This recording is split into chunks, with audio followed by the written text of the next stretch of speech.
Hello everybody, I am Whittler Fam and welcome back to the channel. Today we are getting back to the Diamond and Pearl through Arceus series trading card decks in the Pokemon TCG. A while back when I uploaded videos, we were focusing quite a bit on the retro era from the 2010 Pokemon TCG blocks, which was the Diamond and Pearl through Arceus sets. 11 sets of Pokemon trading cards. So mostly vintage stuff. Going to be stuff from before Black and White, before Heart Gold, and Soul Silver. Excuse me. Before we get started in today's video, be sure to hit the like button if you like what you're seeing. Hit the subscribe button if you want to see more videos like that. And without further ado, let's get started on one of my favorite decks of all time, as well as one of my favorite decks from the era, the Gardevoir and Gallade deck. It's an iconic powerhouse family deck that actually, a little insight into the past when I was playing the Pokemon TCG starting out, playing kitchen tabletop Pokemon, as we would say, with decks with no sleeves, decks kept in rubber bands. These decks, I promise, these cards are still near mint, I promise. We took care of these cards back then, but these were our college days when I played with friends and my old college roommate. And we played a lot of Pokemon trading card game, and especially back then, we didn't play competitively. We just played the cards we liked, the ones we thought that were neat, the cards that looked cool, that looked like they worked together really well, and hindsight's 2020. So looking back, Gardevoir Gallade was actually one of the strongest combos we had available to us, and I really liked playing this deck a lot. This was a psychic fighting deck that had all the tropes that you see in a Gardevoir Gallade deck that you might see in deck lists from 2009 and 2010 tournaments, whether they're nationals or world tournaments. But some of the things you're going to see in the list are a little differently, including the extra stage 2 line I'm playing. I'm not just playing one family in this list, I'm playing two family lines, not just Gardevoir and Gallade, but also a Nidoqueen line and a Nidoking line. I can't wait for you to see it. I think it's a very powerful deck thanks to the Psychic Lock attack on the Gardevoir from Secret Wonders. Very powerful with basically the ability to shut down your opponent's Poke powers turn after turn with powerful attacks of 60 damage. You can get that damage up to 80 thanks to an Expert Belt, and you can just start two-shotting things, all the while keeping your opponent at bay with abilities or Poke powers shut off. You're not shutting off all abilities, because back then you have Poke powers, and you also have Poke bodies, so this attack only shut off Poke powers. So I have a lot of consistency pieces in the deck that I really, really enjoy that are not too dissimilar to other Gardevoir Gallade decks. But remember, we are working with the format that was prior to the 2010 Worlds format, as well as the release of Heart Gold Soul Silver, which had the double colorless energy introduced. So before that happened, we only had access to a few other things to power us up. Upper energy at the time would let you play from behind, but also acted as a double energy. And although it was not as powerful as it was in 2008 with Scramble Energy, or as powerful as it was with Double Colorless, I still feel this is one of the strong contenders if you are looking for a deck to play in this block format of Diamond and Pearl through Arceus. So we'll get started by looking at the Pokemon in the list I have in there. Now I have 2 Gardevoir and 2 Gallade, as well as 3 Kirlia, 4 Ralts with the Future Sight in the deck. I also do like, there's another Ralts that has 50 HP that has a different attack. I do play one of those, but I do think the Future Sight Ralts is the better one if you're going to play this. So I kind of flip-flop, but every now and then, sometimes that little 50 HP Ralts is also fine. It has merit. But really what we're here to talk about are the big Gardevoir and Gallade. The Gardevoir with that Telepass Poke Power. Once during your turn, you can search your opponent's discard pile for a supporter card and use the effect of that card as the effect of this power. Can't use more than one each turn. And the old little text on Poke Powers that would say this power can't be used if this Pokemon is affected by a special condition. First of all, that power is nutty. To get a second supporter use every turn is just crazy good, as well as the fact that you have an attack for a Psychic and 2 colorless that stops your opponent from using Poke Powers on their next turn. This can effectively stop your opponent from playing an Uxie for setup. It can stop them from using Cosmic Power.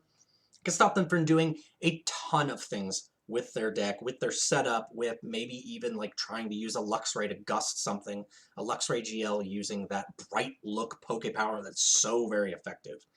The Gallade is also in here with its 2 attacks. Sonic Blade is used every now and then, and I do play Fighting Energy in the deck, so you can use the attack. You'll seldom use it. I suppose if you need to bring something down to low HP, you can use it because you put damage counters on the defending Pokemon until it's 50 HP away from being knocked out. So basically, you're putting damage counters on it until it's only got 50 HP remaining. But Psychic Cut is honestly the big, awesome attack that you're building up to. Similar cost to the Psychic Lock. Psychic Cut, Psychic 2 colorless.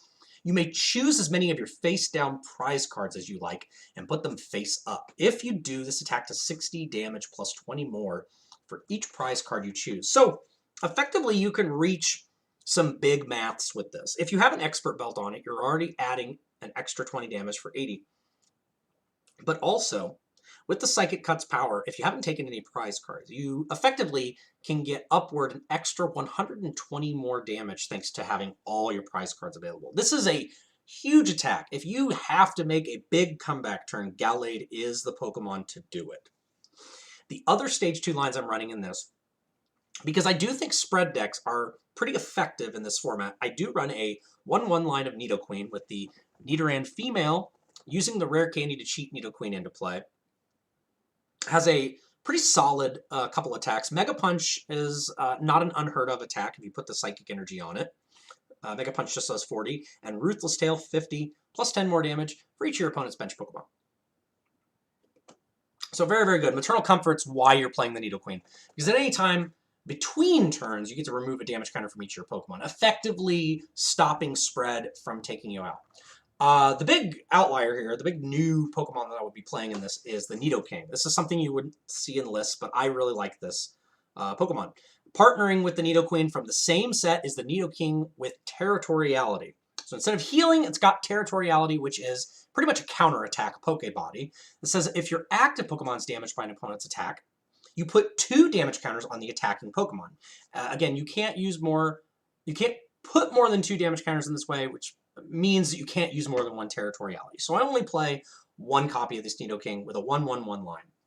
Now, rarely am I attacking with this. There are a few games where I have attacked with it, but what is so effective and interesting about this is that if your opponent swings back into your Pokemon, and maybe you're two-shotting something with Psychic Lock, with the Expert Belt on, if they hit you, they're putting damage counters on them. If they have 100 HP, they're putting themselves in knockout range. This happens more than you think, actually, against a lot of Stage 1 decks, especially.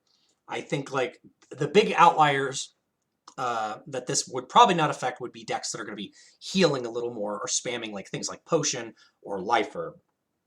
But this effectively does mean that even if you don't have the knockout on something like an SP Pokemon, the Nidoking can ensure that if they do hit you, they will be taking a knockout or suffering from that. And then I have the typical setup Pokemon like Uxie, the Claydol with a 1/1 line. I also have a Drifblim with a 1/1 line. I'm debatably thinking about taking this out. It's gone in and out of the deck. I also like just a second copy of Uxie or potentially an Azelf, which is absent from the list. I do like having this since I'm running a lot of one-of copies. But the Drifblim is really, really good because early on, if you have the Drifblim, this is a Stage 1 that it has 2 free attacks. Delivery is really, really nice because you can recycle things, put any card from your discard pile in your hand. That's pretty awesome. But also Lifting is a free attack. Search your deck for up to 2 basic Pokemon, put them on your bench. For each basic Pokemon you put onto your bench, you may search your deck for a basic energy and attach it to that Pokemon. This is a free attack that gets you 4 cards out of deck. Super solid attack, I think. It gets you 2 Raltses if you need, getting them set up, so that by the next turn, if you need to set up anything else, you can do that thanks to Uxie or Claydol. You also have a free retreat on this Pokemon, and Weakness to Dark, which is not at all that bad. You are weak to Sableye, of course, so you do have to worry about sometimes. 1 copy of Gardevoir level X. Occasionally that Poke Power teleportation is pretty good. Once during your turn, you can choose one of your active Pokemon or one of your bench Pokemon and switch Gardevoir with that.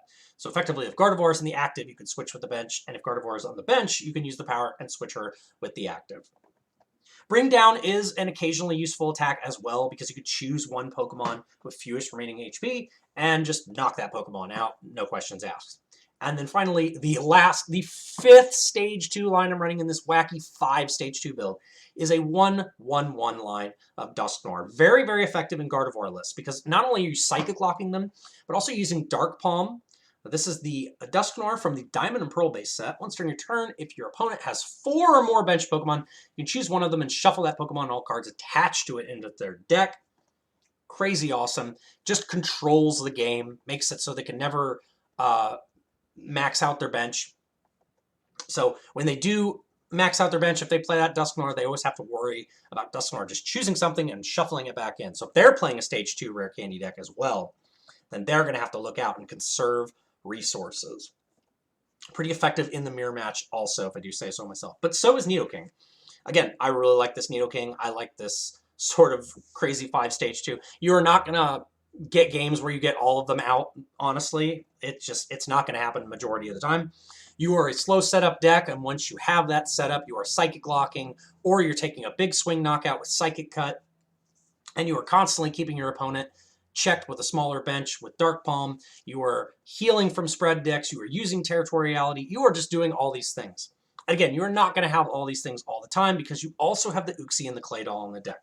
So lots of moving pieces of, I wouldn't say super teched out list, just a list where I have a lot of fun doing a lot of crazy different things with the list. On to the trainers. I'm running a pretty typical supporter package with 3 Roseanne's Research, 3 BB Search. Just always good to get that search for early game setup, as well as 2 Lucien's Assignment. When I was playing 1 copy of Lucien's Assignment, I really enjoyed it. I bumped the extra copy up because occasionally, if my opponent did not clear a Gardevoir and I had a second Gardevoir set up or a Gallade set up, I could use Lucien's Assignment to move the energy.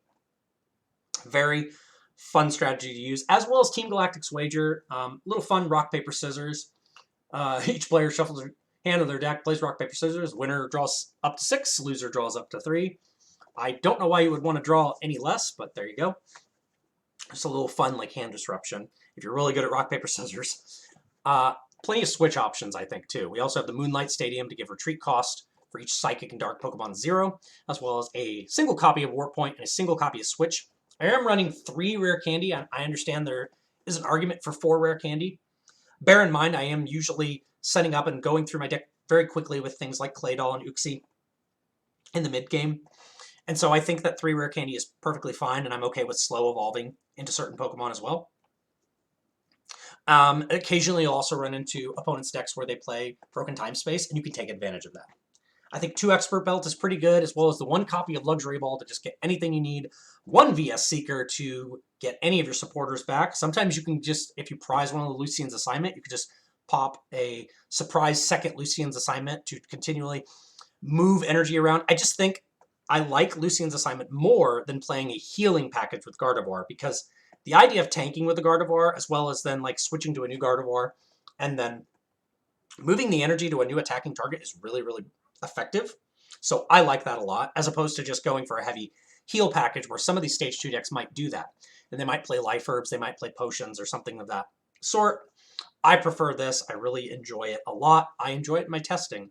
And although it has been a while since I've tested, I will swear by this combo. It's a lot of fun. And on to the energy.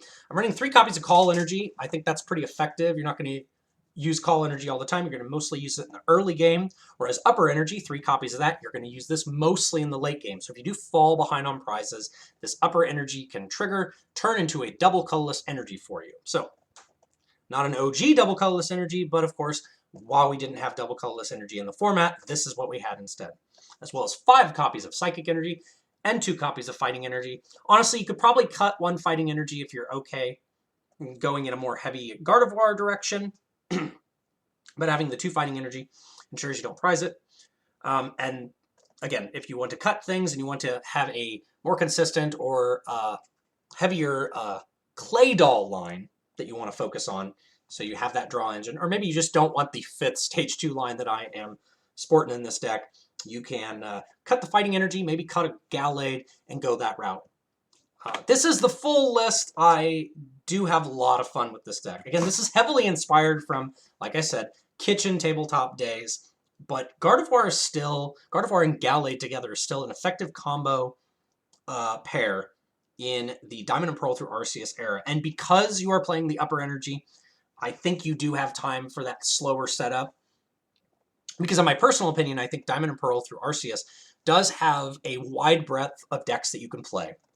And that is just really good for this. Because the more decks are available to play and the more setup decks there are, the better I think that Gardevoir is going to do in that. Even though it also has a slow setup, once the Gardevoir is just up there, that Psychic Lock is hitting turn after turn, Psychic Locking again and again, as well as getting the Nidoqueen and Nidoking in there to give you not only counterattack options, but also healing options turn after turn, even if you're against a spread deck. If you're not against a spread deck, a Nidoqueen is just really, really good because healing HP turn after turn is very, very good. And again, the heavy switch options with the Moonlight Stadium, the Switch, and the Warp Point. And I am really swearing by the Lucian's Assignment package. I like moving the energy, so if they happen to whiff the knockout, that Lucian's Assignment is giving you extra value off of your big Stage 2 Pokemon that you are fighting most of the game with. Thank you so much for checking this video out. Again, be sure to hit the like button if you like the video today. I really like Diamond and Pearl through Arceus format. It is so much fun. And I hope you'll give it a try sometime when you want to play tabletop. We're getting closer, as of recording this, we're getting closer and closer to regionals in the live circuit for Pokemon TCG. I think the first regionals that we do is Salt Lake City. And then after that, like as we go back into a norm of more and more regionals, it's very likely you're going to see on day 2, more people that don't make it to day 2 are going to want to play those side events. And I have to say, from personal experience, Diamond and Pearl through Arceus is not only a fun format, but retro formats are just fun to play at side events. It's great to get back with the friends group, with the Pokemon players and the community, and just bust out some old cards and have some fun playing. So thank you for watching the video, and I will see you in the next video. Goodbye.